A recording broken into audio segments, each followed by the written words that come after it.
9వ అధ్యాయం. చాలాసార్లు ఈ వాక్యాన్ని మనం విన్నాము.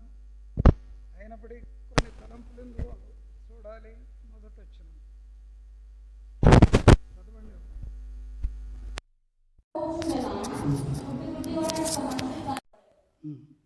2వ వచనం.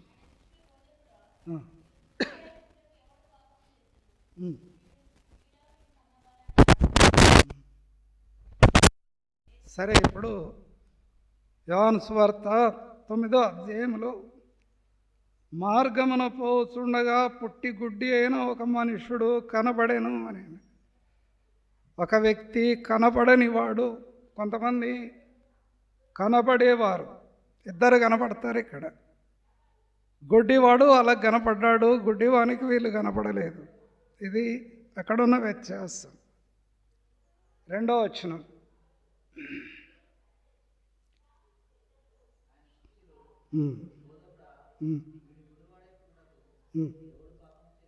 ఇప్పుడు పాపం జ్ఞాపకం వచ్చింది వాళ్ళకు. వీడు గుడ్డివాడై పుట్టడానికి ఎవరు చేశారు పాపం? ఎవరు చేస్తారండి? ఎవరు చేశారు పాపం అనేది పాపం జ్ఞాపకం వచ్చింది వాళ్ళకు. కారణం ఏంటంటే పూర్వజన్మలో తల్లిదండ్రులు లేక ఇతడైనా చేయొచ్చు పాపం. వాళ్ళకు తలంపు వచ్చింది. వీడా వీని కన్నవారా అని అడిగారట వాళ్ళు. ప్రభు అన్నాడు, చూడండి ఒకసారి 3వ వచనం.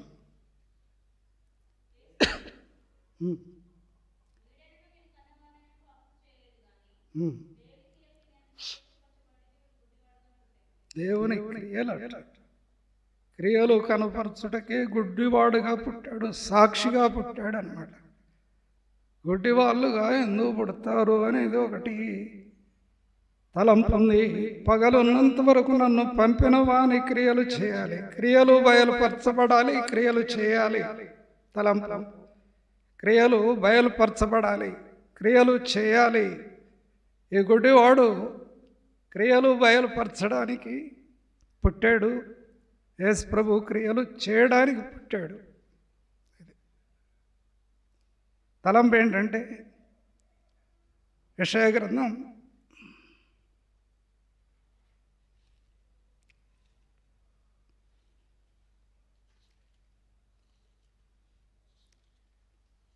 42వ అధ్యాయం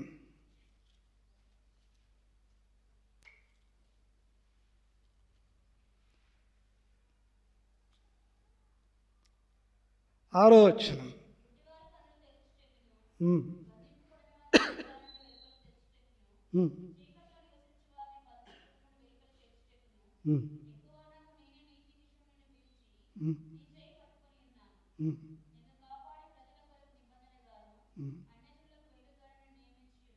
ప్రభువు నియమించాడు. పరలోకపు తండ్రి తన కుమారుని నియమించాడు. దేని కొరకంటే గుడ్డివారి కన్నులు తెరవాలి, బంధించబడిన వారు చెరలో నుండి వెలుపలికి రావాలి, తెప్పియాలి. గుడ్డివారు కళ్ళు తెరవబడాలి, చెరలో ఉన్నవాడు బయటికి రావాలి. ప్రభు లోకంలో అందుకే పుట్టాడనమాట. చీకటిలో నివసించువారు బందీ గృహంలో నుండి వెలుపలికి తెచ్చుటకు. యెహోవానగు నేను నీతి విషయములో నిన్ను పిలిచి నీ చేయి పట్టుకొని నిన్ను కాపాడి ప్రజల కొరకు నిబంధనగా అన్యజనులకు వెలుగ్గా నిన్ను నియమించాను. అది ఆత్మీయమైన తలంపు. ప్రభు అందుకు వచ్చాడు. యోహాను సువార్త 9.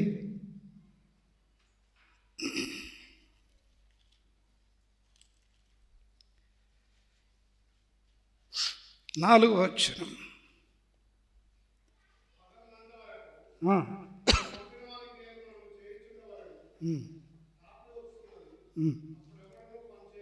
పని చేయాలి అన్నాడు. ఏం పని చేయాలి చెప్పండి ఒకసారి. గుడ్డివాని దగ్గర యేసు ప్రభు చేసే పని ఏంటి? పని చేయాలి ఆయన. పంపిన వాని క్రియలు బయలుపరచబడాలంటే ఓ పని చేయాలి ఆయన. ఏం పని చేశాడు అనేది తలంపు ఇక్కడ కనపడుద్ది.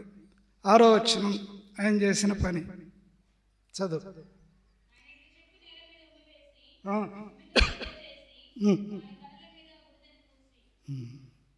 ఏ పని చేశాడు ఆయన? నేల మీద ఉమ్మి వేశాడు, ఉమ్మిని బురద చేశాడు, ఆ బురద కండ్లకు రుద్దాడు.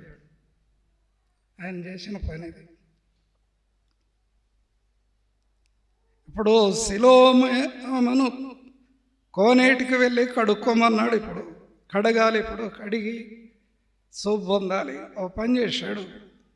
నేను చేసేది నేను చేశాను, నువ్వు చేసేది నువ్వు చేయి, అప్పుడు క్రియ జరుగుతుంది. అర్థమైందా? ప్రభు ముగ్గురి విషయాల్లో ఈ పని చేస్తాడు. పని చేయాలి. నేల మీద ఉమ్మి వేసి ఉమ్మిని బురద చేసి కండ్లకు రుద్ది కడుక్కోమన్నాడు. ఈ పని మార్క్స్ వార్త 7.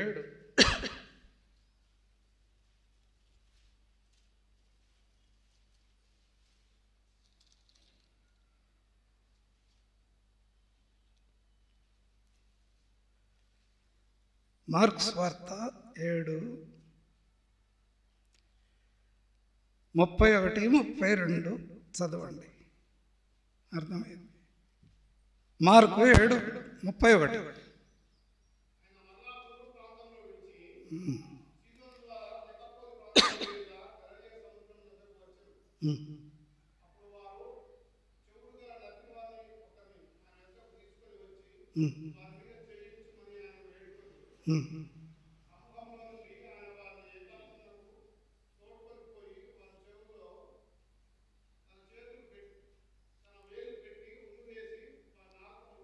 చాలా ఏ పని చేశాడు ప్రభు. చెవిటి నత్తిగల వాణ్ణి ఊరు వెలుపలికి ఏకాంతముగా తీసుకొని పోయాడు ప్రభు. చెవిటివాడు నత్తివాడు ఊరి వెలుపలికి తీసుకుపోయాడు ఈ వ్యక్తిని. చెవుల్లో ఏలు పెట్టాడు, ఉమ్మి వేశాడు. ఇది రెండోసారి ఉమ్మి వేయడం. అర్థమైందా? రెండోసారి ఉమ్మి వేశాడు, ఊరి వెలుపలికి తీసుకుపోయాడు. ఊళ్ళు ఎందుకు చేయలేదు? ఊరేమైంది? ఊర్లో మనుషులు లేరా? ఏమైంది? ఊరు వెలుపలికి తీసుకుపోయాడు వ్యక్తిని, ఉమ్మి వేశాడు. 34.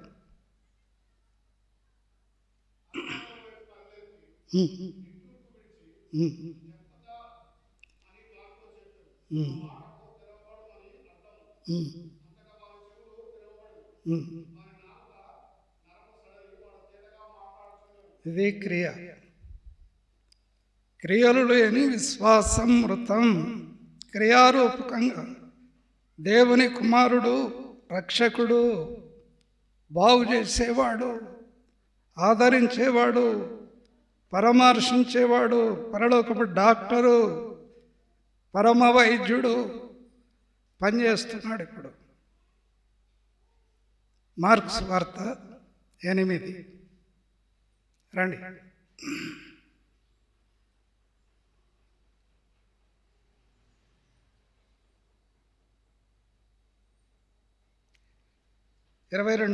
మార్కు 8:22.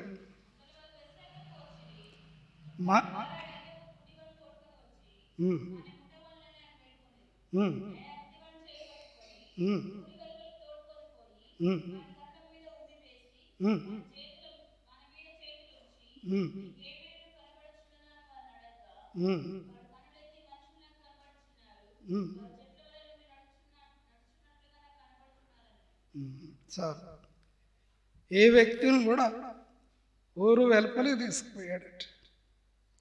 కన్నుల మీద ఉమ్మి వేశాడు, ముగ్గురి మీద ఉమ్మి వేశాడు.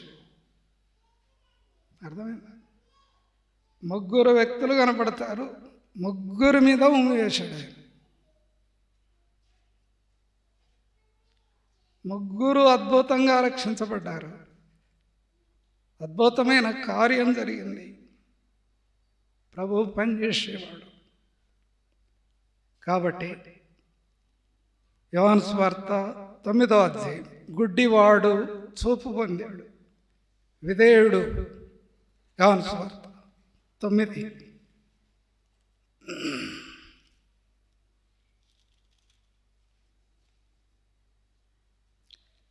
6వ వచనం.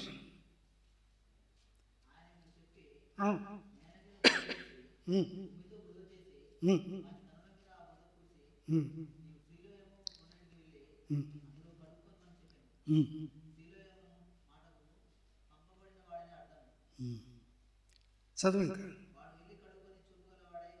చాలు. బురద పోయకపోతే కడుక్కునేవాడు కాదు. అర్థమైంది? బురద అంటే మానవుడు ఏం చేస్తాడు? కడుక్కోవాలి. కడగబడాలి అంటే ఏదో తనకు కడుక్కోవాలని తలంపు రావాలి, అప్పుడే బాగవుతాడు. తలంపు రావాలి, ఆలోచన రావాలి. ఈ బురద ఇట్లనే ఉంచుకుంటే బాగుండదు, కడుక్కోవాలి అనేది. ఈ తలంపు ఇలా ఉంచండి. వాడు వెళ్ళాడు, కడుక్కున్నాడు, చూపు గలవాడు వచ్చాడు, అద్భుతం జరిగింది. ఓ సాక్షి విశ్రాంతి దినం పాయింట్అవుట్ చేశారు పరిచయులు. కానీ ప్రభు అద్భుతం ఆ వ్యక్తి ఎడల చేశాడు.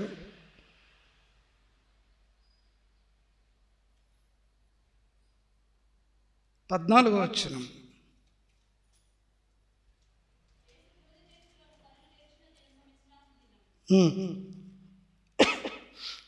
విశ్రాంతి దినం.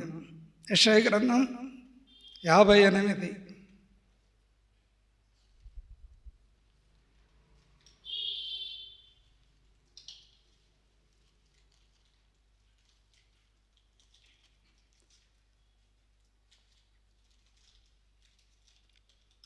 యెషయా గ్రంథం 58, 13వ వచనం. అది విశ్రాంతి దినము యొక్క నియమ నిబంధనలు. నా విశ్రాంతి దినము వ్యాపారం చేయకుండా నాకు ప్రతిష్ఠితమైన దినమని నీవు ఊరకుండిన ఎడల విశ్రాంతి దినం మనోహరమైనది, యెహోవాకు ప్రతిష్ఠితమని ఘనమైనదని ఘనముగా ఆచరించాలి. నీకు ఇష్టమైన పనులు చేయక, వ్యాపారం చేయక, లోకవార్తలు చెప్పుకొనక ఉండిన ఎడలంటాడు. పని చేయొద్దు. ప్రభు పని చేశాడు. ఏంట అద్భుతం! ఏ పని విశ్రాంతి దినమున చేయొద్దట. కానీ ప్రభు పని చేశాడు. పగలున్నంత వరకు నన్ను పంపిన వాని క్రియలు చేయాలి నేను. ఆ పని చేసిన దినం విశ్రాంతి దినం. కానీ పాయింట్అవుట్ చేసినప్పుడు ప్రభు విశ్రాంతి దినానికి ప్రభు అయి ఉన్నాడు. ఆయన మానవునికి విశ్రాంతి. హెబ్రీ 11.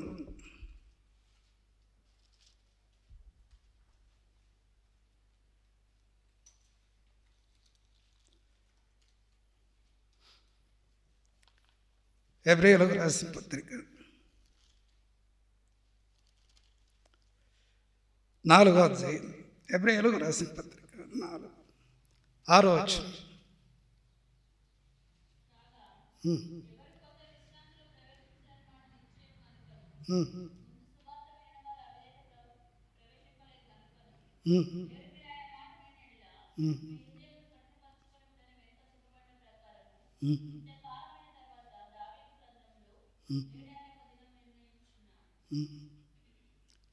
తర్వాత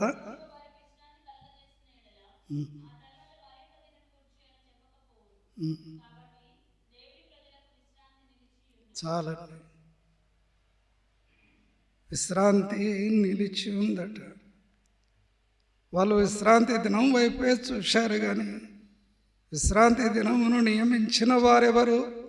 విశ్రాంతి దినం మనుషుని కొరకు, దేవుని కొరకు కాదు. దేవుడు విశ్రమించాడు, అది వేరే విషయం. మానవుడు విశ్రమించాలి, ఇది 2వ స్టెప్. ఇప్పుడు విశ్రాంతి దినమును పనిచేస్తున్నాడు ప్రభు.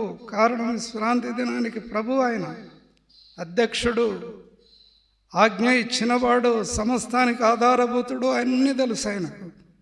ఆ రోజు చేశాడు పని. అది విశ్రాంతి దినం.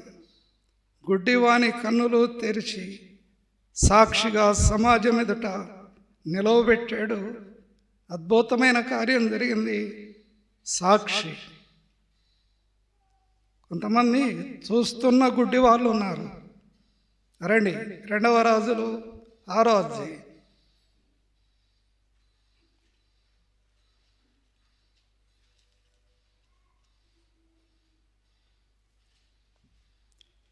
సిరియా రాజు ఎలీషాను పట్టుకొని రమ్మని ఆజ్ఞాపిస్తాడు. రథాలను పంపుతాడు, గుర్రాలు, సైన్యం ఎలీషాను పట్టుకొని రావడానికి. 13వ వచనం 6:13. 2వ రాజులు 6:13.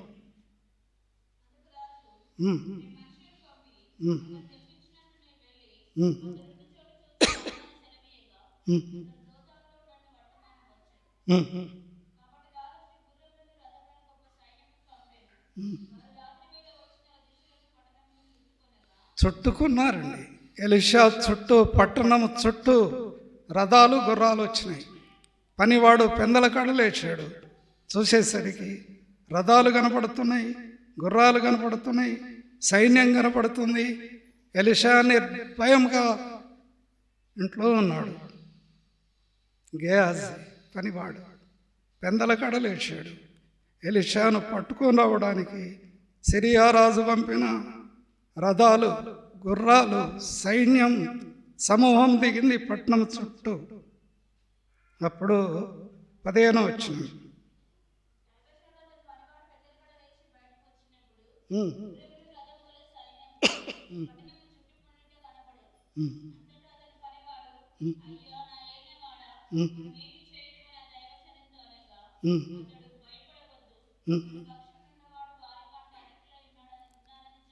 చాలా పనివాడు చూసింది ఏంటి? రథాలు చూశాడు, గుర్రాలు చూశాడు, సైన్యం చూశాడు. కానీ ఇదే మొదటి చూపు. 2వ చూపు ఏంటి? 2వసారి ఏం చూశాడు?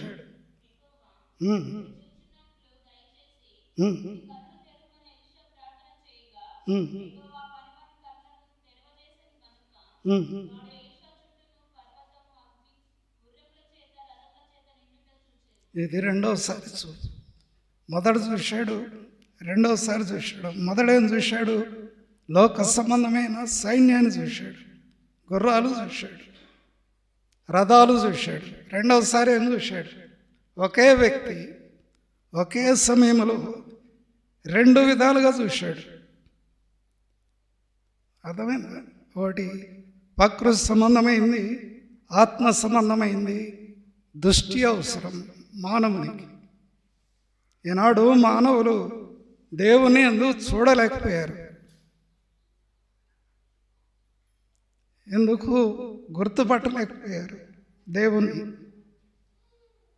ఒక వ్యక్తి ఒకే సమయంలో 2 విధాలుగా చూశాడు.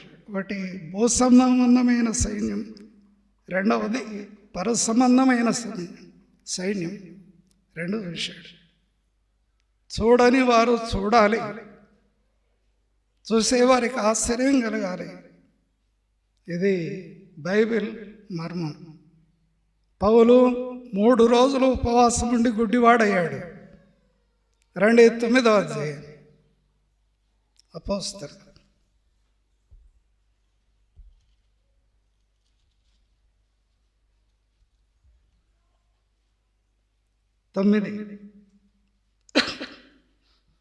అపోస్తలులు 9, 8వ వచనం.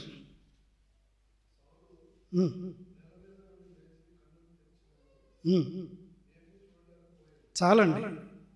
పడిపోయాడు, కండ్ల నుండి పొరలు రాలిపోయినాయి. తెరిచి చూసినా ఏం కనపడతలేదు. ఎన్ని రోజులు? 3 రోజులు.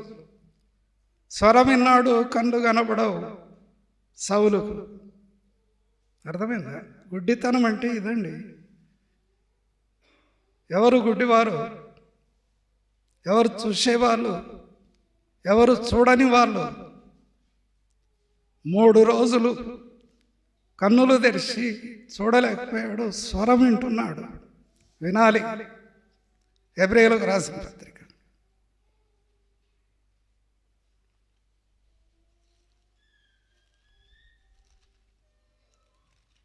రోమా, దానికంటే ముందు రోమీలకు రాసిన పత్రిక 17. రోమా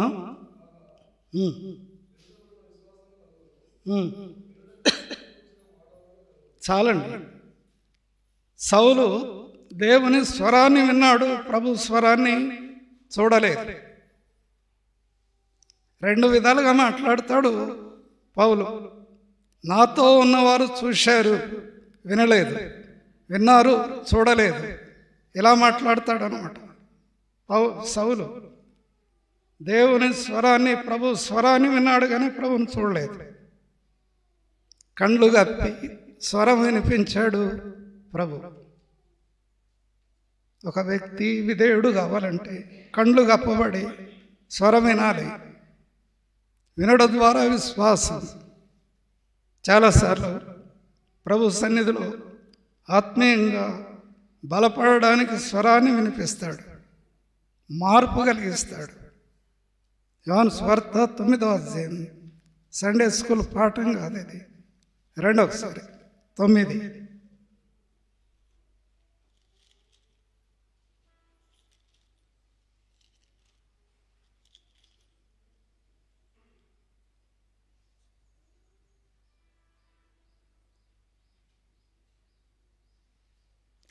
పదిహేడో వచ్చిన యోహాను 9:17.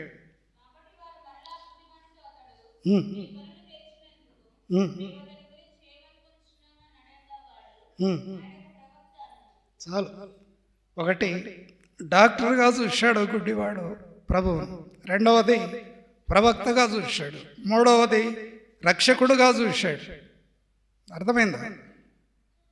సిలోయమను కోనేటికి వెళ్ళి కడుక్కొని చూపు గలవాడు వస్తే డాక్టర్గా కనబడవచ్చు, తలంపు.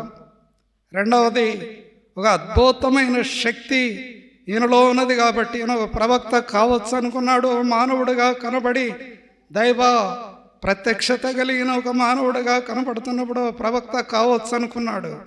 మూడవది రక్షకుడుగా గుర్తెరిగాడు. Step by step. తలంపు ఏంటంటే ప్రభువును మనం ఎంతవరకు అర్థం చేసుకుంటే అంతవరకు అర్థమైంది.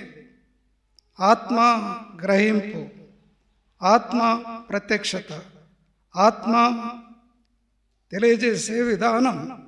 యోహాను సువార్త 2 16.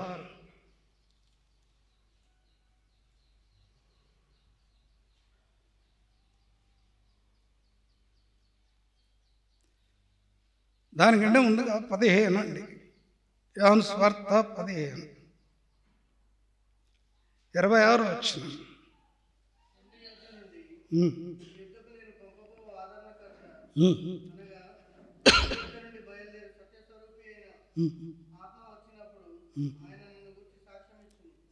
ఆత్మ సాక్ష్యం. ఇది అర్థమైందా? ఆత్మ సాక్ష్యం, పరిశుద్ధాత్మ యొక్క గ్రహింపు, ఆ యొక్క ప్రత్యక్షత, సత్యస్వరూపి ఆత్మ అంతరంగంలో ఉండి తెలియజేస్తాడు పరిశుద్ధాత్ముడు. ఏ వ్యక్తి ఒకప్పుడు గుడ్డివాడు, రెండవది కడుక్కొని చూపగలవాడు వచ్చాడు, వారికి సాక్ష్యం చెప్పాడు. ఆయన ఒక ప్రవక్త కావచ్చు అనుకున్నాడు. తల్లిదండ్రులు పిలిచారు, వాళ్ళు కూడా యూదులకు భయపడి సాక్ష్యం చెప్పలేకపోయారు. ఇంటి వారు సాక్ష్యం చెప్పలేదు, భయపడ్డారు. చాలామంది ఇళ్లలో ఇదే జరిగేది. ఎవరైనా ఒక్కరు రావచ్చు, మిగతా వాళ్ళు అడ్డగించవచ్చు.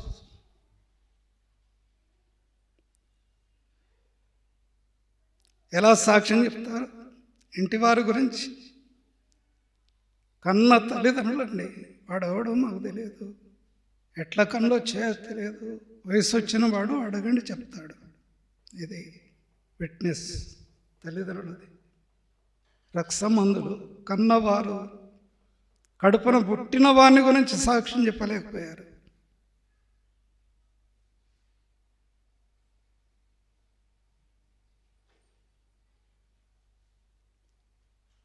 యోహాను 9.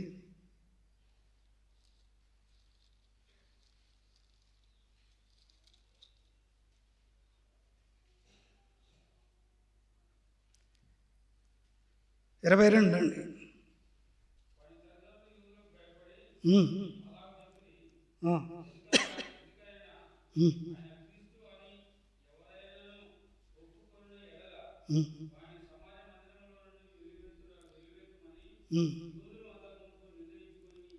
యూదుల కట్టు ఒకటి ఉంది.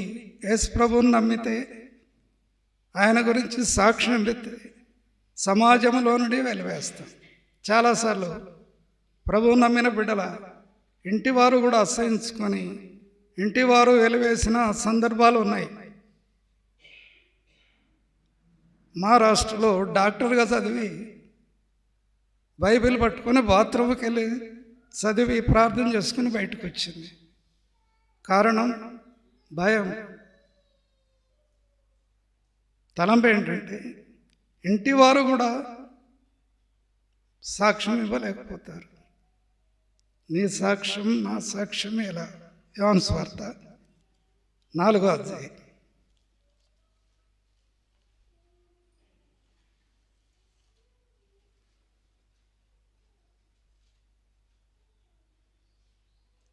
యోహాను 4వ అధ్యాయం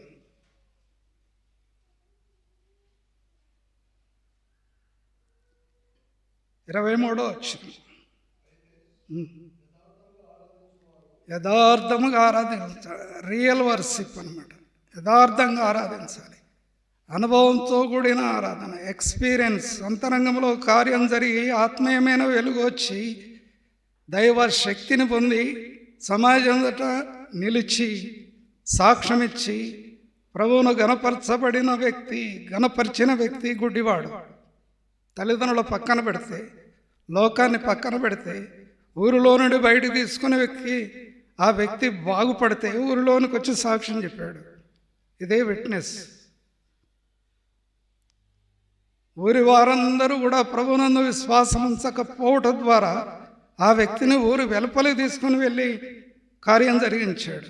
కారణం వెలుపలికి తేవడం, రక్షణలోనికి ఒక వ్యక్తిని తేవడం, మరణములో నుండి జీవములోని దాటించడం. యోహాను సువార్త 5వ అధ్యాయం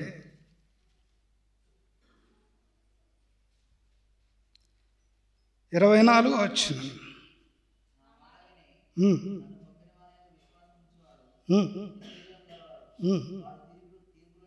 వాడు తీర్పులోనికి రాక మరణములో నుండి జీవములోనికి దాటాడు. మరణములో నుండి జీవములోని దాటుతున్నాడు. శరీర సంబంధమైన స్వస్థత, ఆరోగ్యము, అద్భుతాలు కాదు, మరణములో నుండి జీవంలోని దాటడం. ఇదే అద్భుతమైన కార్యం. రక్షణ అనుభవం అంతరంగంలో కలగాలి. ఆత్మీయంగా ప్రభువును గుర్తెరగాలి. ప్రభు మార్గంలో నడవాలి. ప్రభు సాక్షి అయి ఎన్ని శ్రమలు వచ్చినా ప్రభువును గణపరిచే విషయాల్లో వెనకంజ వేయొద్దు. ఇదే సారాంశం. 3 రోజులు ఉపవాసం ఉండి ప్రార్థన చేసి పశ్చాత్తాపడి పాపాలు ఒప్పుకొని ఆహారమే తీసుకోకుండా ఉపవాస ప్రార్థనలో గడిపి మార్పు చెంది బయటకు వచ్చి విట్నెస్ ఇచ్చాడు పౌలు. 3 రోజులు గుడ్డివాడు, స్వరం మాత్రం విన్నాడు. పక్కనున్న ప్రభువు కనపడాడు కొన్నిసార్లు. లూకాసు వార్త 24.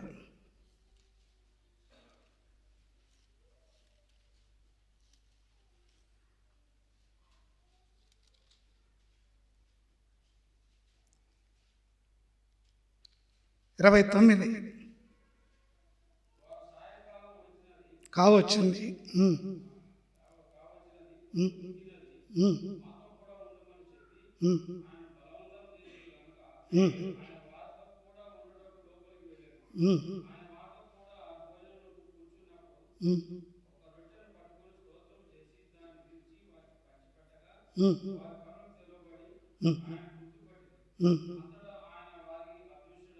మూడు విషయాలు ఇందులో కనపడతాయి. ప్రభువును చూశాడు క్లియోప, తనతో ఉన్న వ్యక్తి కూడా చూశారు, ముగ్గురు కలిసి నడిచారు. కానీ ఇంటిలోనికి వెళ్ళిన తర్వాత రొట్టె విరిచినప్పుడు గుర్తుపెట్టారు. అప్పటి వరకు ఎవరిని చూశారు వాళ్ళు? అప్పటి వరకు చూసింది ఎవరిని? రొట్టె విరిచిన తర్వాత చూసింది ఎవరిని? అదృశ్యుడైతే ఏమైంది అక్కడ? పక్కనున్న ప్రభు కొన్నిసార్లు అర్థం కాదు. అదృశ్య స్వరూపి. కొలస్సీయులకు రాసిన పత్రిక కొలస్సై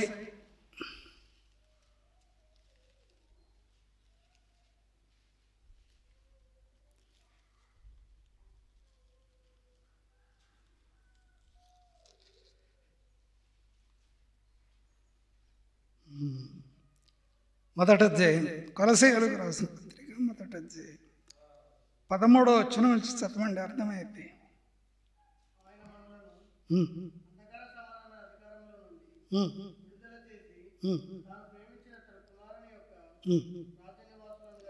అంధకార సంబంధమైన అధికారం అప్పుడు పనిచేసింది. పౌలు రాసేటప్పుడు ఇది కూడా అదే రాశాడు. అంధకార సంబంధమైన అధికారం, ధర్మశాస్త్రం. ప్రభువును గుర్తుపట్టలేదు. ప్రభువే విశ్రాంతి దినానికి ప్రభువే ఉన్నాడు. ఆయన ఆజ్ఞాపించాడు. ఆయన ద్వారా వచ్చింది మానవుని కొరకు విశ్రాంతి. కానీ విశ్రాంతి దినమును తాను పాటించడం కాదు, మనుషులకు అది నియమించి పెట్టాడు ఒకప్పుడు. కానీ దాన్ని నెరవేర్చడానికి వచ్చాడు ప్రభు. క్రియ చేస్తున్నాడు.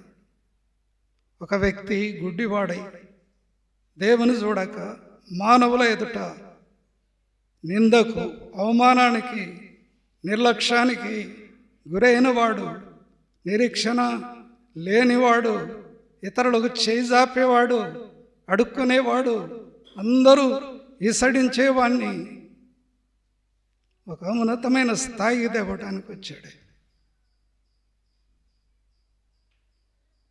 13 మిగతా భాగం 14.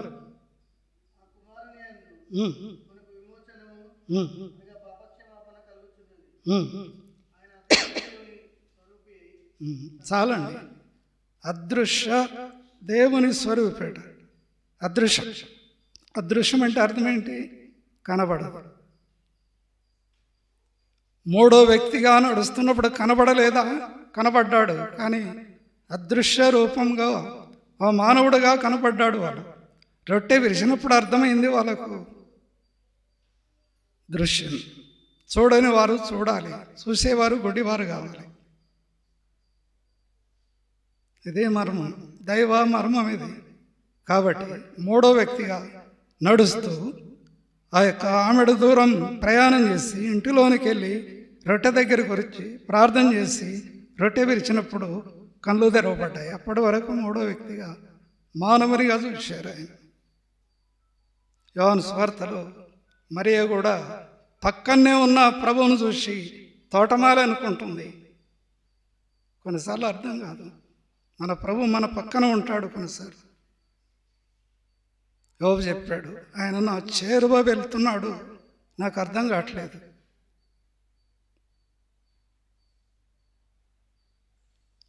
యోహాను సువార్త 4.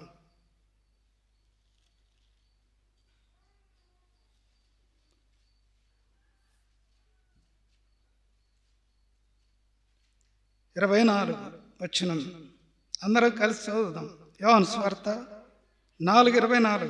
దేవుడు ఆత్మ గనక ఆయనను ఆరాధించువారు ఆత్మతో సత్యముతో ఆరాధింపవరను. కాబట్టి దేవుడు ఆత్మ. ఆయనే లోకానికి వచ్చాడు, శరీరధారి, సిలువలో బలైపోయాడు, ఆఖరి పొట్టు వరకు రక్తాన్ని కార్చాడు, పాపానికి క్షమాపణ కలిగించాడు, పునరుత్థానుడై పరలోకానికి వెళ్ళాడు, ఆత్మను పంపాడు, ఆత్మను సంచకరువుగా ఇచ్చాడు, అవగాహన కలిగించాడు. అంతరంగంలో ప్రభు ఆత్మ యొక్క శక్తి ద్వారా ప్రభువును గుర్తెరిగి ఆయన ఎవరు, నేనెవరు, ఒకప్పుడు నేనేమై ఉన్నాను, నా ప్రభువు నాకు ఎలాంటి మేలు చేశాడు. ఈనాడు సజీవ లెక్కల్లో ఉండి సమాజంలో నుండి బయటకు వచ్చి మందిరంలో ఆరాధన చేస్తున్నాడంటే ఇది దేవుని కృప. ఆయన పాపి ఒకడు మీరు అనుకునే విధానం పక్కన పెడితే నేను ఒకప్పుడు గుడ్డివాడిని, ఇప్పుడు చూస్తున్నాను. అది విట్నెస్. ఆరాధన యొక్క శైలి అది. నా ప్రభు నా నేత్రాలు తెరిచాడు. ఎఫెసీ 1వ అధ్యాయం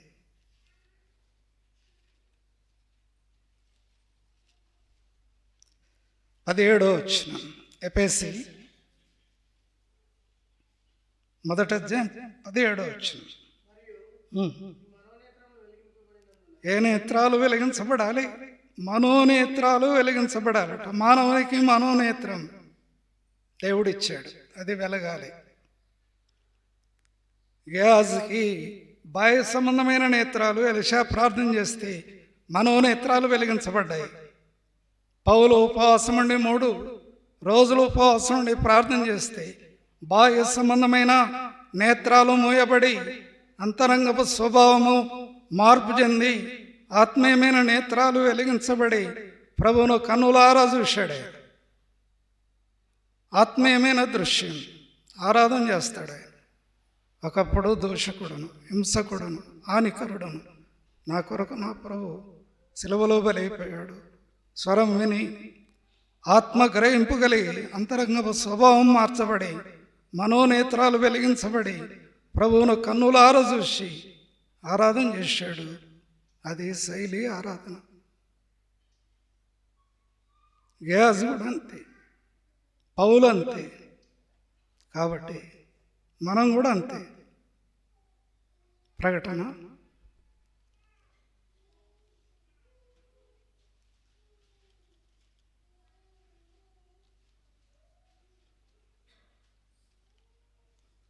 1వ అధ్యాయం 12వ వచనం. ప్రభు స్వరాన్ని వినాలి మనం. చాలాసార్లు దేవుని స్వరాన్ని వినాలి మనం, వాక్యం వినాలి. 12 ఇది వినగా నాతో మాట్లాడుతున్న స్వరం ఏమిటో అని చూడ తిరిగాడట. తిరగడం అంటే అర్థం ఏంటి? రిపెంటెన్స్ అనమాట. లోక సంబంధమైన పాప క్షమాపణ, పశ్చాత్తాపం అది వేరు. రిపెంటెన్స్ అంటే అర్థం ఏంటంటే ప్రభు వైపు తిరుగుట అని అన్నమాట. బాహ్య సంబంధమైన ఈ లోకము నుండి, ఈ తలంపుల నుండి, ఆలోచనల నుండి ప్రభు వైపు తిరుగుట ద్వారా కలిగే దర్శనం వేరు. చాలాసార్లు ఆరాధనకు వచ్చినాక కూడా మన తలంపులో ఆలోచన, ఉద్దేశాలు రకరకాలుగా ఉంటాయి. కానీ ప్రభు వైపు తిరగాల. పరిశుద్ధ దినం ప్రభువును ఆరాధన చేయాలి. తలంపులు రకరకాలుగా వస్తుంటాయి, రకరకాలుగా ఫోన్లు వస్తుంటాయి, రకరకాల పనులు ఉంటాయి. కానీ అవన్నీ పక్కన పెట్టి ప్రభు వైపు తిరగాలి. యోహాను ప్రభు వైపు తిరిగాడు, చూడ తిరిగాను. వినుడ ద్వారా విశ్వాసం కలిగింది. నాతో మాట్లాడుతున్న స్వరం ఏమిటో చూడ తిరిగాను నేను. చూడ తిరగగా కలిగింది ఏంటి? అక్కడ ఏం చూశాడు? 13వ వచనం.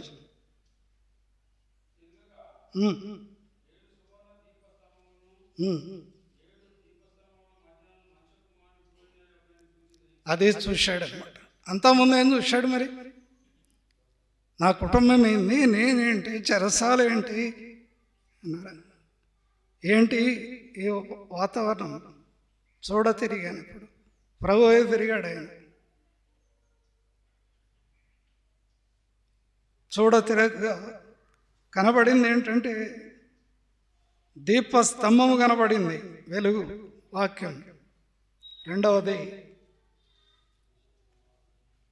మనుష్య కుమారుని పోలిన ఒకను చూశాడు. రెండవది వాక్య వెలుగులో చూశాడు ఆయన. మూడవది ఆయన పాదముల మటుకు దిగుతున్న వస్త్రాన్ని ధరించుకొని బంగారు దట్టు కట్టుకొని ఉండేను అది చూశాడు అనమాట. ఆయన తల వెంట్రుకలు ఎలాంటివి, నేత్రాలు ఎలాంటివి అన్నారా? ఆయన పాదములు ఎలాంటివి, ఆయన స్వరం ఎలాంటిది, ఇది చూశాడు. కాబట్టి ప్రభువును చూడాలి కన్నులారా, ఆత్మీయంగా. ప్రభు మనకు అర్థమయ్యే శైలిలో ఆరాధన చేయాలి. చూడ తిరిగి తిని ఎప్పుడు ఆరాధన చేస్తాడు.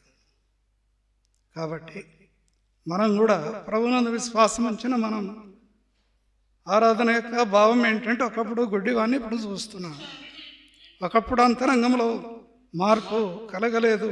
ఓ ప్రవక్త అనుకున్నాను, ఇప్పుడు రక్షకుడయ్యాడు. ఒకప్పుడు ఏదో నా అవసరాల కొరకు నేను ప్రభు తీరుస్తున్నాను అనుకున్నాను, కానీ దూరదృష్టి, అదృశ్య స్వరూపి ఎల్లప్పుడూ నాతో ఉండేవాడు, నాలో ఉండేవాడు, నా పక్కనే ఉండేవాడు, చేరువ ఉండేవాడు, ఎడవాడు ఎడబాయడు, ప్రార్థనకు జవాబిస్తున్నాడు, ఆదరణ కలిగిస్తున్నాడు, అన్ని విధాలుగా ఆత్మీయంగా నడిపిస్తున్నాడు అనేది తలంపు కలిగి మనం ఆరాధన చేస్తే, యోహాను సువార్త 9వ అధ్యాయంలో గుడ్డివాడు ప్రభువును మహిమపరచుట ప్రజలందరికీ ఆశ్చర్యం కలిగింది. ఓ సాక్షిగా నిలిచాడు, సమాజం వెలివేసింది. ప్రభు ఆ వ్యక్తిని చేరదీశాడు, ఆత్మీయమైన ఆదరణ కలిగించి, దృఢ విశ్వాసం కలిగి ఆత్మీయంగా నడవమని అభయమిచ్చి, అంతరంగంలో స్థిరమైన విశ్వాసమును కలిగించి ఓ సాక్షిగా నిలిపి ప్రజలకు ఓ సాక్షిగా బైబిల్లో 9వ అధ్యాయం కేటాయించాడు పరిశుద్ధ గ్రంథం. ఓ గుడ్డివానికి స్థానం ఇచ్చాడు, పరిశుద్ధ గ్రంథంలో అతనికి స్థానం ఇచ్చాడు. మనం కూడా అంతే. ప్రకటన గ్రంథం, జీవ గ్రంథంలో మన పేరు రాయబడ్డాయి, అందుకు ఆరాధన చేయాలి. ఇలాంటి వాక్య వెలుగులో కొద్ది సమయం ఆరాధన చేస్తాం. దేవుడు తన వాక్యాన్ని దీవించును గాక. ఒక పాట పాడదాం. సండే స్కూల్ పిల్లలు సండే స్కూల్కి వెళ్తారు, లేచి నిలబడి పిల్లలు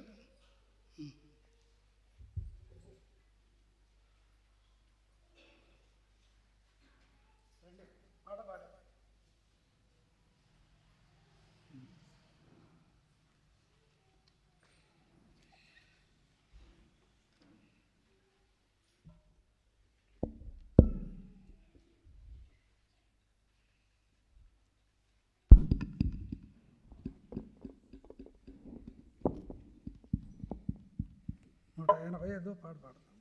పల్లవి మొదటి చరణం, చిరపెచ్చి చరణం.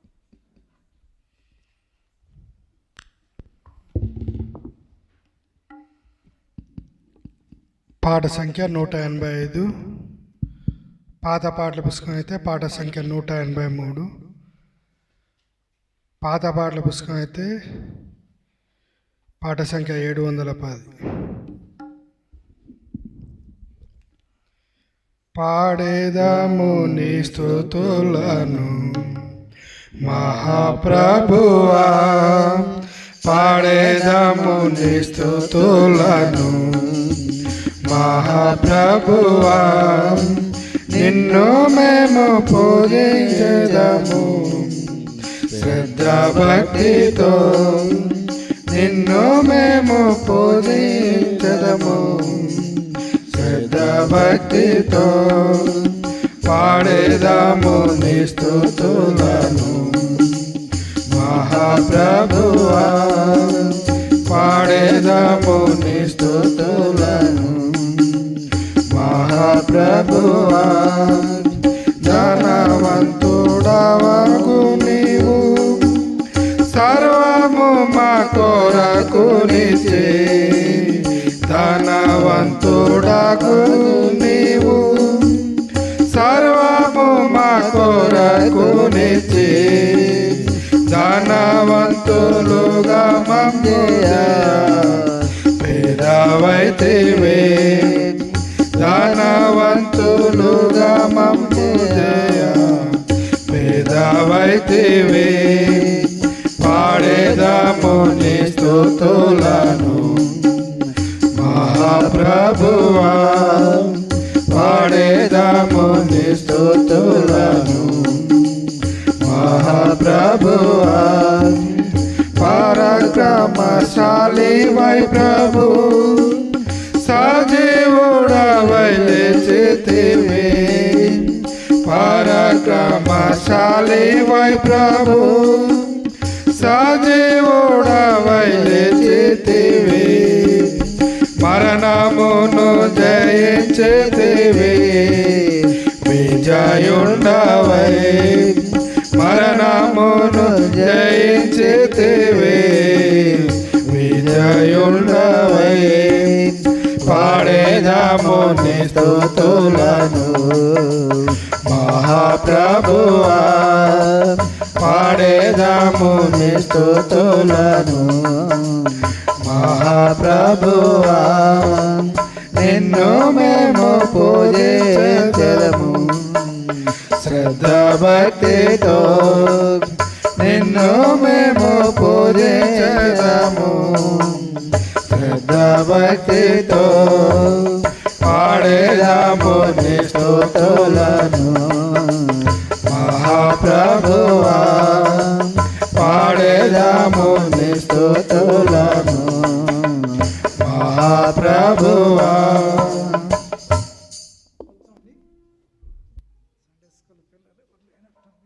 సరేలే